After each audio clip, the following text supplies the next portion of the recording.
Dubai की princess एक रात सोना चाहती है इस बॉलीवुड एक्टर के साथ, जिसके लिए वो कितना भी पैसा उड़ाने को तैयार है। और वो जहाँ पैसा उड़ाती है वो देख के एलन मस्क के भी पसीने छूट जाएं और कैसे एलन मस्क दुबई को पूरे तरीके से बर्बाद करने वाला है, उसका मास्टर प्लान जानकर आप हैरान रह जाएंगे। और क्यों मस्क ने इंडियन होने के कारण ट्विटर के सीईओ पराग अग्रवाल को ट्विटर से धक्के मारकर निकाल दिया। दुबई आने वाले समय में पूरी तरह से बर्बाद हो जाएगा और इसे बर्बाद करने वाले होंगे दुनिया के सबसे अमीर शख्स एलन मस्क। एलन मस्क ने दुबई को बर्बाद करने की पूरी प्लानिंग कर ली है और इसे बचाने के लिए दुबई के प्रिंस के पास कोई तोड़ नहीं है। असल में दुबई की इकोनॉमी का एक बहुत बड़ा हिस्सा वहाँ के टूरिज्म पर निर्भर है। दुनिया भर के लोग यहाँ बड़ी बड़ी और शानदार बिल्डिंग्स को देखने और वहाँ की लग्जरी लाइफ का मजा उठाने के लिए यहाँ जमकर पैसा उड़ाते। दुबई में दुनिया की सबसे बड़ी बिल्डिंग है जो कि Guinness book of world records में भी दर्ज है। बुर्ज खलीफा दुबई को साल भर में लगभग 2 करोड़ से भी ज्यादा की कमाई करके देती है। लेकिन टेस्ला के मालिक एलन मस्क ने हाल ही में एक ऐलान किया है कि वो दुनिया की सबसे ऊंची बिल्डिंग बुर्ज खलीफा से भी दुगनी बड़ी बिल्डिंग बनाने जा रहे हैं। इसे वो कंपनी टेस्ला के लिए खोलेंगे, जिसके बाद दुनिया की सबसे बड़ी बिल्डिंग का रिकॉर्ड वो दुबई से छीन लेंगे,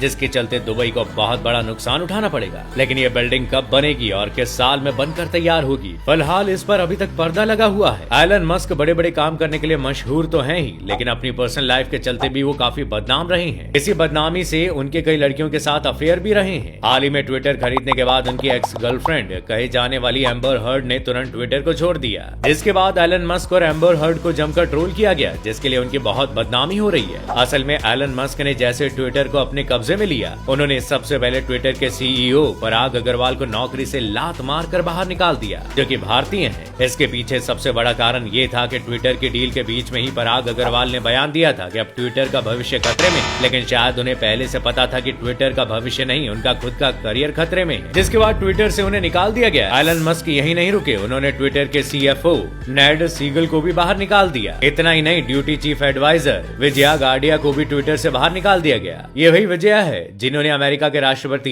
डोनाल्ड ट्रंप के ट्विटर अकाउंट को बैन करवाया था। और इसे निकालते हुए एलन मस्क ने खुद ट्विटर पर तुरंत पोस्ट करते हुए कहा कि द बर्ड इज फ्री, यानी कि चिड़िया आजाद हो गई है। ये तो सिर्फ शुरुआत है, उनका प्लान इससे भी बड़ा है। अब वो फेक फॉलोअर्स यूजर्स के अकाउंट को पूरी तरह से बैन करवा देंगी और वो अब ट्विटर पर बोलने की पूरी आजादी देने वाले हैं। हाल ही में उन्होंने ट्विटर पर दिखने वाले ब्लू टिक के लिए भी अब पैसे चार्ज करने की प्लानिंग कर ली है, जिसके लिए भविष्य में आपको पैसा देना पड़ सकता है। लेकिन दुबई के शहंशाह की बेटी शेख लतीफा और शेख शमशाद अपने पिता की शानदार, बेहतरीन और चमकती हुई जिंदगी को छोड़कर भाग जाना चाहती थी और उन्होंने ऐसा किया भी, लेकिन हर बार उनके पिता के बॉडीगार्ड उन्हें वापस पकड़कर घर ले आते थे। कई बार शेख लतीफा अपने पिता के खिलाफ घर से भाग जाने की बात भी सोशल मीडिया पर लोगों के साथ साझा करती थी। लेकिन उनकी और एक बेटी माहिरा शेख ना तो इस्लाम के किसी नियम को मानती है और ना ही अपने पिता के बनाए हुए कायदे कानून को। दुबई की शहजादी माहिरा शेख के पास इतना पैसा है कि अगर उसे गिनने के लिए दिन रात मशीनें भी लगा दी जाए तो भी वो 4-5 दिन में नहीं गिना जाएगा। ये अरब की सबसे खूबसूरत और हसीन शहजादी मानी जाती है। उसे घोड़ों से बहुत प्यार है और यही कारण है कि इसके पास दुनिया के सबसे बेहतरीन 11 घोड़े हैं, जिनकी कीमत करोड़ों में है। लेकिन सबसे महंगे घोड़े की कीमत 26 करोड़ रुपए है। इन घोड़ों के रखरखाव के लिए भी दुबई की शहजादी हर साल लगभग 30 करोड़ रुपए यूं ही उड़ा देती है। घोड़ों के अलावा शहजादी के पास दुनिया की सबसे महंगी और टॉप मॉडल की गाड़ियां हैं, जिन पर उसने पैसा जमकर उड़ाया है। इसके अलावा लगभग 18 करोड़ की ला फरारी गाड़ी भी उनके कलेक्शन में है। ये तो सिर्फ ट्रेलर भर है। माहिरा शेख के कपड़ों की कीमत भी लाखों में होती है। वो डिजाइनर टिफनी एंड को से डिजाइन करवाती है। इसकी एक ड्रेस की कीमत 66 लाख है, जिसके साथ वो लगभग 2 करोड़ रुपए के हैंडबैग रखती है। शहजादी के पास इतना पैसा है कि उसने लगभग 10 बिलियन के घर को खरीदा,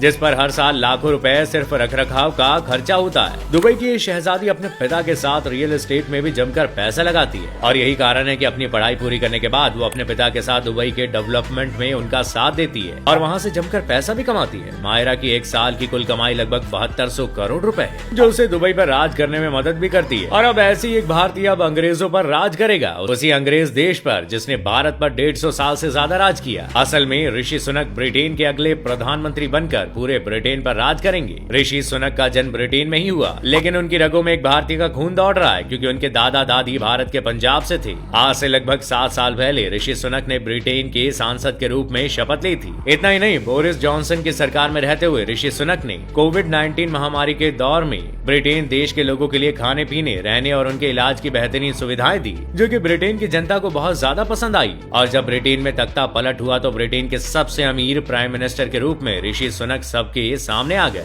ऋषि सुनक इतने अमीर हैं कि ब्रिटेन के प्रिंस चार्ल्स के पास भी उनके बराबर पैसा नहीं है। असल में ऋषि सुनक की पत्नी इंफोसिस कंपनी के को फाउंडर नारायण नारायण मूर्ति की बेटी है। अब हम आपको बताते हैं टर्की और पाकिस्तान का डर्टी गेम। अंतर्राष्ट्रीय मंच पर टर्की को भारत के खिलाफ बोलते हुए और पाकिस्तान के साथ खड़े होते हुए अक्सर देखा गया है, लेकिन अब इन दोनों की ऐसी हरकत सामने आई है जिसके बाद पूरी दुनिया इनकी इस गंदी हरकत से हैरान हो गई है। असल में पिछले कुछ वक्त में भारत की इमेज को दुनिया के सामने मुसलमान लोगों पर अत्याचार करने की बनाकर पेश किया गया है, लेकिन अब पता चला है कि इसके पीछे टर्की और पाकिस्तान का ही हाथ है। इन दोनों देशों ने भारत के खिलाफ एक ऐसी साइबर टीम बनाई है जिसका काम ऐसी वीडियो को दुनिया के कोने कोने तक पहुंचाना है जिसमें भारत की इमेज को मुसलमान लोगों के ऊपर अत्याचार करते हुए दिखाया गया, जिससे भारत की छवि को दुनिया भर में खराब किया जा सके। इस बेहुदा हरकत पर आप लोगों का क्या कहना है, कमेंट करके हमें जरूर बताइएगा। उसके साथ साथ हम आपको बताते हैं कि कैसे पाकिस्तान के इस फिल्म ने दुनिया में हल्ला मचाया हुआ है। पाकिस्तानी फिल्म ने RRR के रिकॉर्ड को तोड़ते हुए पूरी दुनिया में तहलका मचा दिया। The land of Maula Jatt दुनिया भर में ओपनिंग के मामले में सबसे ज्यादा कमाई करने वाली पहली पाकिस्तानी फिल्म बन गई है। फवाद खान और रईस फिल्म की हीरोइन माहिरा खान ने गजब की एक्टिंग करते हुए सारे रिकॉर्ड्स तोड़ डाले। असल में ये फिल्म 13 अक्टूबर को दुनिया भर में रिलीज की गई थी। ये फिल्म 1979 में बनी फिल्म मौला जट का रीमेक है, लेकिन इसके हिट होने और फेमस होने की सबसे बड़ी वजह है कि इस फिल्म में यूके में RRR को कमाई करने के मामले में पीछे छोड़ दिया है। इतना ही नहीं, पाकिस्तान की ऐसी पहली फिल्म है जिसने दुनिया भर में अभी तक की सबसे ज्यादा कमाई की है। इसने 17 दिनों में ही दुनिया में 100 करोड़ से ज्यादा की कमाई की है।